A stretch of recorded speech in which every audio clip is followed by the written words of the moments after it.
Et toi, la fille à papa, écoute, juste là où tu t'aventurerais accidentellement dans un bureau de vote, il y a certaines choses qu'il vaut mieux que tu comprennes. Par exemple, qu'il n'y a absolument aucune preuve qui atteste que les États-Unis sont le plus grand pays du monde. Vous pouvez nous dire pourquoi les États-Unis sont le plus grand pays du monde? L'égalité des chances et la diversité. Lewis? La liberté et la liberté. Alors faisons en sorte que ça dure. Will? Les New York Jets. Non, je veux une réponse sérieuse cette fois. Qu'est-ce qui fait des États-Unis le plus grand pays du monde? Eh bien, ils viennent de le dire, l'égalité des chances, la diversité, la liberté et la liberté.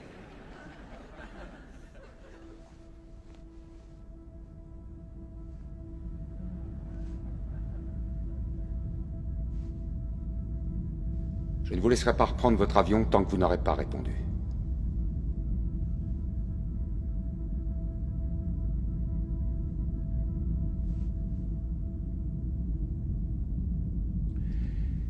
Bien, notre Constitution est un vrai chef-d'œuvre. James Madison était un génie. La Déclaration d'indépendance est selon moi l'œuvre la plus importante de notre histoire. Vous n'avez pas l'air satisfait. La première est une liste de lois et la deuxième une déclaration de guerre. Je veux entendre une réponse plus personnelle.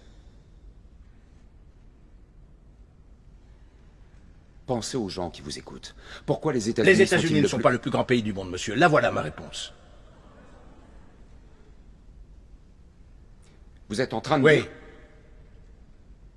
Parlons de vos Bon, différentes... d'accord. Sharon, l'aide à la culture est une cause perdue. C'est qu'1 centime en moins sur notre fiche de paye. Il peut attaquer là-dessus dès qu'il en a envie. Ça coûte pas de l'argent, ça coûte des voix. Ça coûte du temps d'antenne et des paragraphes en une. Tu sais pourquoi les gens n'aiment pas la gauche? Vous êtes des perdants.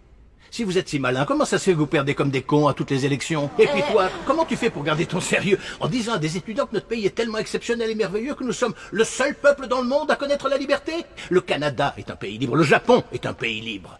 L'Angleterre, la France, l'Italie, l'Allemagne, l'Espagne, l'Australie et la Belgique sont des pays libres. Parmi les 207 États souverains qu'il y a dans le monde, 180 d'entre eux sont des pays libres. Enchaînons. Et toi, la fille à papa, écoute, juste au cas où tu t'aventurerais accidentellement dans un bureau de vote, il y a certaines choses qu'il vaut mieux que tu comprennes. Par exemple, qu'il n'y a absolument aucune preuve qui atteste que les États-Unis sont le plus grand pays du monde. Nous sommes 7e en ce qui concerne le taux d'alphabétisation, 27e en maths, 22e en sciences, 49e en espérance de vie, 178e en mortalité infantile, 4e en force de travail, 3e en revenu médian des ménages et 4e en exportation. Nous sommes premiers dans seulement 3 catégories. La proportion de citoyens incarcérés par habitant, le nombre d'adultes qui croient que les anges existent et les dépenses militaires qui sont plus élevées que celles des 26 pays suivants cumulés, dont 25 sont nos alliés. Alors bien sûr, rien de tout ça n'est la faute d'une jeune étudiante en journalisme. Mais ça montre malgré tout de manière flagrante que tu fais partie de la pire génération qui a jamais vu le jour dans toute l'histoire de ce pays. Si tu me demandes ce qui fait des États-Unis le plus grand pays du monde, la question est tellement conne que je n'ai aucune réponse. Yosemite.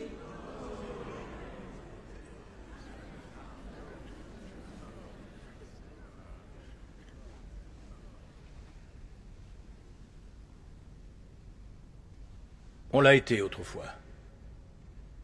On luttait pour des causes justes. On a voté des lois pour défendre nos valeurs. On en a abrogé d'autres contraires à ces mêmes valeurs. On menait des guerres contre la pauvreté, pas contre les pauvres. On n'hésitait pas à se sacrifier et à épauler nos voisins. On joignait le geste à la parole et on ne se montrait jamais orgueilleux. On a bâti de grandes et belles choses, inventé des technologies que personne n'aurait cru concevables. On a exploré l'univers, guéri des maladies incurables, donné naissance aux plus grands artistes et à la plus grande puissance économique du monde. Notre ambition nous donnait des ailes. On agissait en homme et on cultivait notre intelligence. On ne rabaissait pas celle des autres de peur de nous sentir inférieurs. On n'était pas défini par la personne pour qui on avait voté aux élections précédentes, et on n'avait pas aussi peur.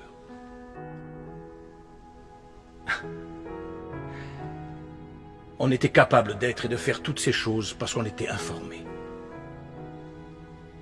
Par de grands hommes, des hommes respectés. La première étape dans la résolution d'un problème est de reconnaître qu'il y en a un. Qu'on le veuille ou non, les États-Unis ne sont plus le plus grand pays du monde.